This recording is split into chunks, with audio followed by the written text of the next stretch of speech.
वहीं उत्तर प्रदेश के नायब वजीर आला केशव प्रसाद मौर्य ने अपने एक बयान में कहा कि जेपी नड्डा के डोर टू डोर कैंपेन के दौरान कोरोना के प्रोटोकॉल्स का खास ध्यान रखा गया है और लोगों ने मास्क भी लगा रखा है। वहीं जो हकीकत है वो इसके बरक्स है। आपको बता दें कि बीजेपी के सदर जेपी नड्डा के डोर टू डोर मुहिम के दौरान इलेक्शन कमीशन की हिदायत को बालाए ताक रख दिया गया।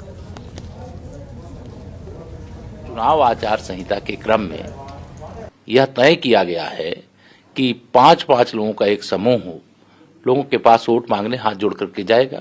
भाजपा जा रही हर घर और हर द्वार हाथ जोड़ करके हम लोग वोट मांग रहे हैं।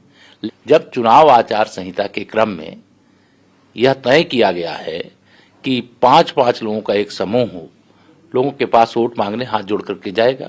भाजपा जा रही हर घर और हर द्वार हाथ जोड़ करके हम लोग वोट मांग रहे हैं।